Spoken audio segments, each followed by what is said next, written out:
มากินข้าวเด้อนี่กินหลับงัวก่อนดองเบิ่น สบายดีทุกคนคือเก่าเช่นเคยพบกับเรื่องพิการใจสู้เผาปลูกกระดอเนาะ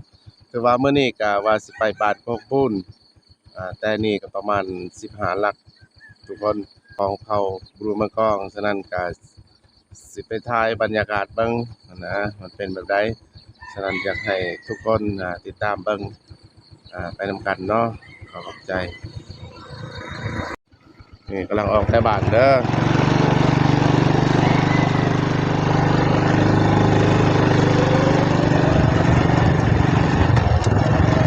แต่เช้าๆประมาณ6 โมงทุกคน6 โมงเช้าไปผู้เดียวแล้วมื้อนี้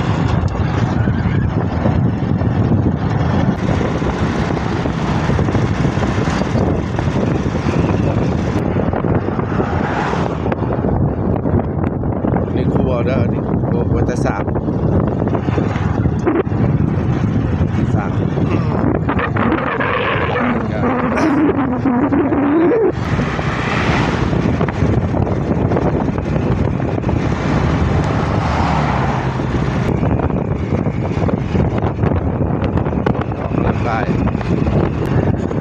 ผ่านลายบาทลายตัวก็จะยืดการไปเป็นตัวก็จะยืดอันนี้ยังเป็นบาทใหม่อยู่เด้อนี่เป็นบาทใหม่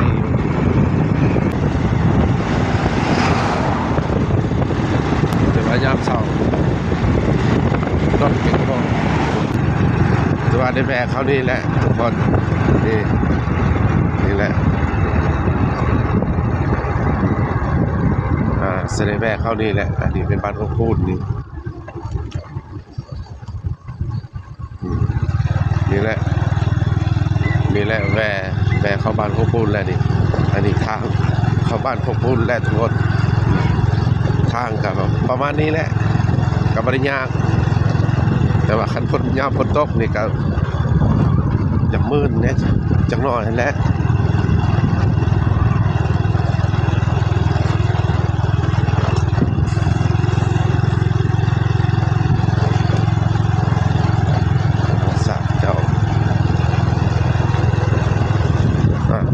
แต่เส้นทางเล็กเก้าไปหาในพุ่นก็ประมาณอยู่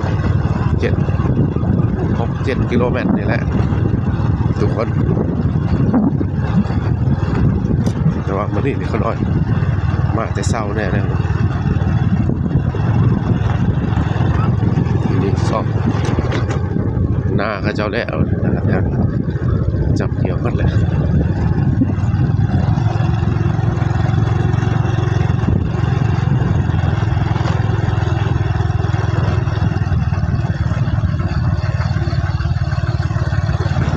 สวัสดิ์คนเขา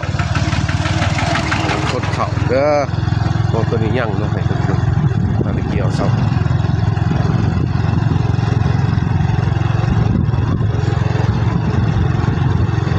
พี่น้องติดตามเด้อให้กำลังใจกดไลค์กดแชร์ยังพิการใจสู้เป็นคนพิการแต่ว่าใจประหยัดเฮ็ดเหมือนคนทั่วไปแหละคนสนานกันหาพี่น้องและให้กำลังใจ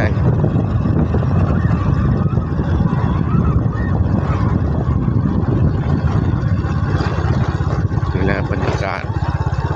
ทางเข้าบ้านพกบูดแต่ว่าทางช่วงนี้ก็ดีเนาะตัวซ้ำนี้โอเคแหละไปมาได้เลยครับคนตกนี่ยอดมื่นแน่แล้วเขาลอยผู้พิการเนาะแต่ว่าคนปกติเจ้าสนเพราะว่าเลย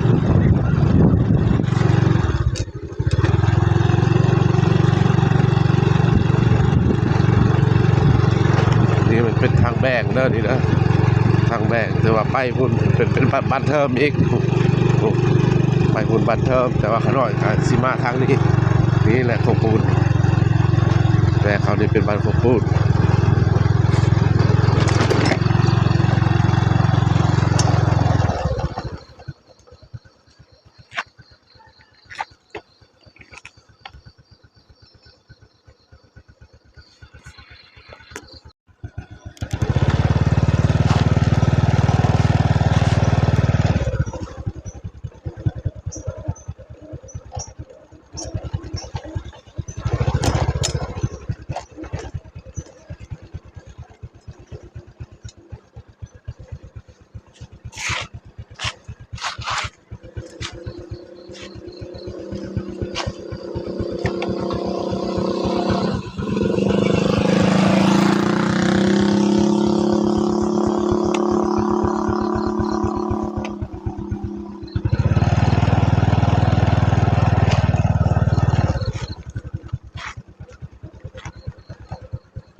ไก่สอดเด้อท่านผู้ชมไก่สอดเด้อ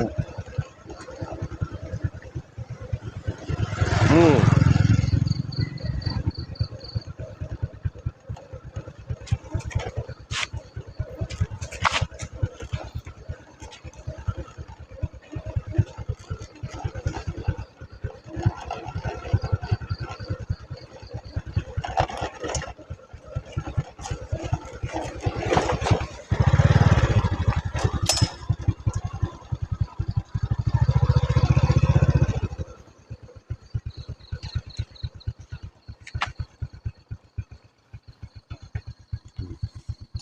เป็นดงเป็นป่าเด้อนี่ทางเขาของปูนนี่ตัวบ้านที่ว่าอยู่ในเติบได้ทุกคนนี่อันนี้เป็นเจ้านอนให้นอนหน้าในนี่เลยเขาเลยจะใส่คอกเลยเขา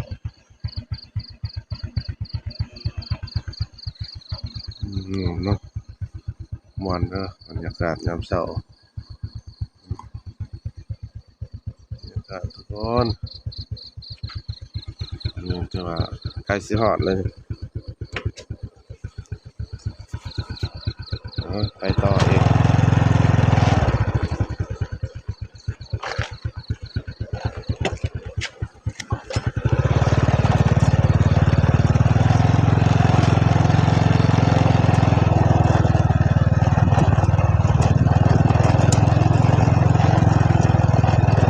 บ้านพวกปูนเด้อ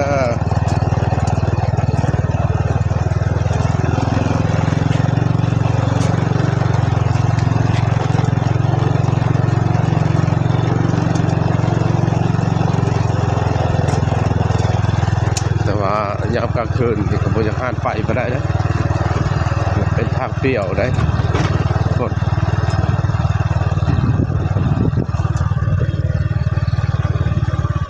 อันนี้ก็ทางแบ่งเท่านี้ทางแว่ถือว่าไปพุ่นเพิ่นก็เป็นไปส่วนย่างเขาเจ้าอืมมานี่แหละไปทางซื้อเลยดิผมเนาะพี่คนยังมืดๆอยู่ครับพาไปกันขึ้น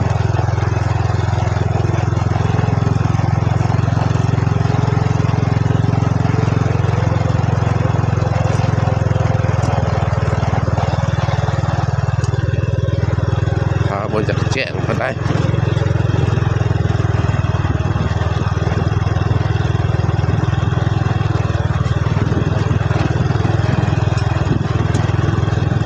ไก่เติบได้คน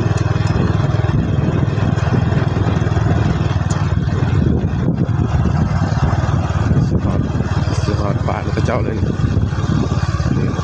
เขาเจ้าย้ายอยู่กันบ้านแปลกอยู่ในนะ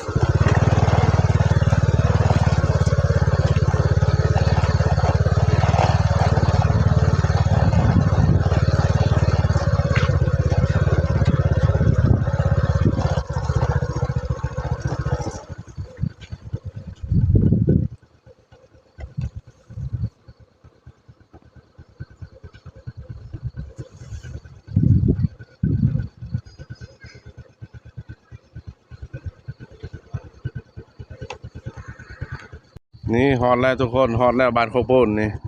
นี่แหละบ้านเพิ่นนี่โอ้บรรยากาศดีเด้อม่วนเด้อบ้านเพิ่นนี่เด้อนี่อ่าฮอดแล้วทุกคนฮอดแล้ว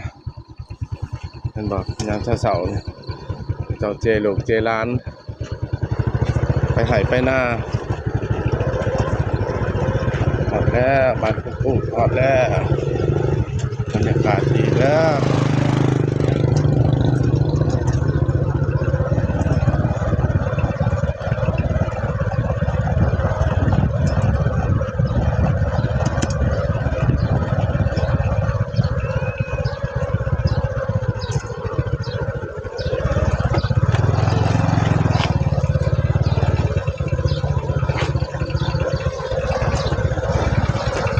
แล้วฮอดแล้วเดี๋ยวออกรถไถไปไห้ไปหน้า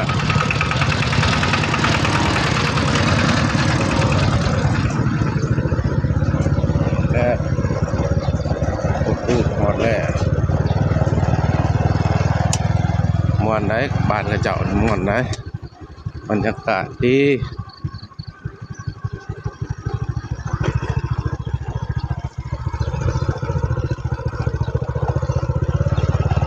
สวยเลาะกลางเดินกลางบ้านเอง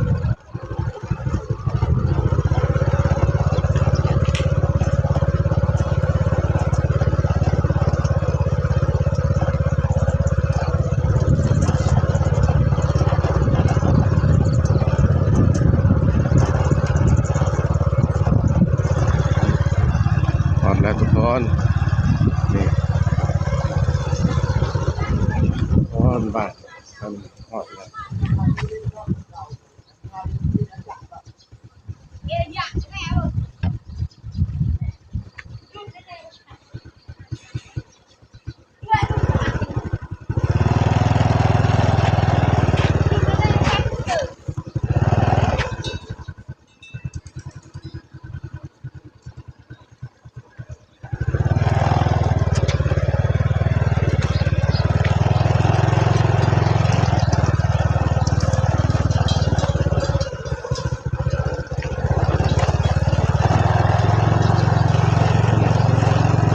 ให้ไปเจาะมาสวยดอกและนี่คือตุกหนำตุกยังไปใช้ทางนี้บ่ไปดองเพื่อนดองเขานะ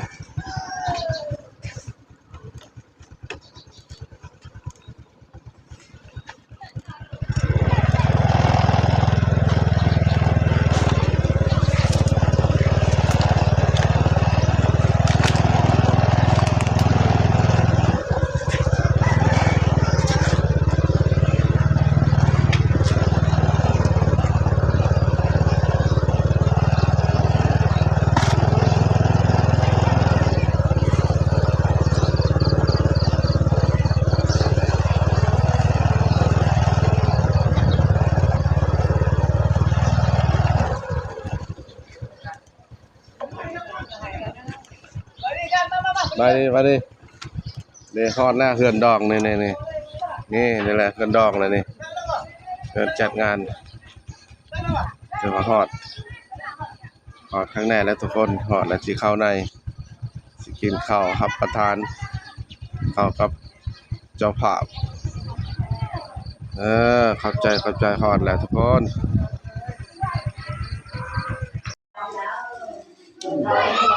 นี่แหละอาหารอยู่ในงานทุกคนแบบนี้แหละผู้ใดมาก่อนกินก่อนมาหลังก็กินหลังแต่ว่าก็จะมาช่วยก็ได้กินได้กรบหัวมาช่วยกินช่วยแต่ว่าโตพี่น้องมาก่อนกินก่อนนี่ได้งานของเพิ่นยังเชื่อเลยเอาเลยเนี่ยตัวใหญ่เราไปสั่งเป็นสั่งเลย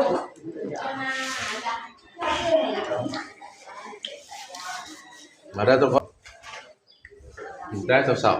ๆพอดแล้วก็เจอกินข้าวรอใช่เลยครับเนี่ยคุณต้องมาหาพี่ดังป่ะ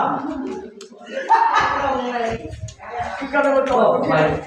nó tì thì nhỉ ดองอยู่แต่ว่าลูกไผ่ยังบ่ทันได้มาบ่ ยังได้มื่นเลยลูกไผ่มามื่นมาอีกเลย ฮะ มื่นเป็นเพียงเขามื่น โอ้แต่ว่าดองมื้อนี้คือ ดองมื่อนี้ ดอง ไปเขา ดอง มาเลยเขาซอยเลยครับไปใจลูกไผ่ มาวันนี้แล้ว มาเลยขอบคุณ มามื้อนี้ในลักษณะว่ามากินงัวซื่อ กินงัวชื่อ ๆซอยแล้วก็เมื่อ เมื่อไหร่ อ๋อได้นั่น หรือ เด้ ว่า อ จะมาเมื่อไหร่มาเล่นก็ได้ชาว นั่นเลยทุกคนแป้งได้ดองของเผารูปประกอบเนี่ยแต่ว่าดองบ่ทันทอดอะกินงัวก่อนแหละโอ้นี่ๆเด้อเอาจัดไป มาซอยนี่พี่น้องกินแล้วก็เมื่อแต่ว่าคือพี่น้องนี่คือเฮาที่เชื่อนี่มาแรงมากก็ได้ มาเล่น เอาจัดไปแต่ว่าเพิ่นเฮ็ดแบบนี้ก็ได้แต่ว่ากินงัวก็เฮ็ดเด้อทุกคนมาฮอดพี่ก็สิได้มื้อเด้อทุกคนเพราะว่าซอยเพิ่นแล้วกินข้าวแล้วก็มื้อเนาะเพราะว่ามื้อนี้ก็ความจริงดองบ่ทันฮอดแต่ว่าเพิ่นขางัวก่อนเนาะกินถือว่าไผมากก็กินแล้วก็มื้อไผมื้อมันลักษณะมาซอยนะมากินมาซอยดองแท้กับมื้ออื่นนะทุกคนฉะนั้นมันก็เป็นเหตุของเพิ่นก็แปลกชนิดหนึงอีกเนาะก็บ่เป็นหยังจัดกันไปยิงตามเนาะฉะนั้นก็สิได้กลับบ้านแล้วทุกคนขอบใจสำหรับคลิปนี้เนาะเอาทุกคนที่ให้กำลังใจให้ท่านผู้ชมกดไลค์กดแชร์กดติดตามเรื่องเพื่อเราได้พอคลิปต่อไปขอขอบใจ